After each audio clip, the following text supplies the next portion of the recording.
செய்யலாம். குடும்ப தலைவிக்கு 1000. இது என்னது? தேர்தல் அரசியல்.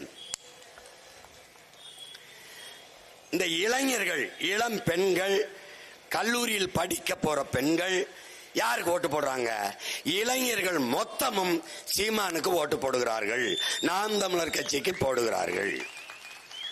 எழுச்சி மிக்க இளைஞர்கள், புரட்சியாளர் பகத்சிங்கை படித்தவர்கள், பாலுக்கலாத குழந்தை, கல்விக்கு இயங்காத மாணவன், வேலைக்கலையாத இளைஞன், இதுதான் என் கனவு இந்தியா என்ற கனவை அடிமை இந்தியாவில் முன்வைத்த புரட்சியாளர் பகத்சிங்.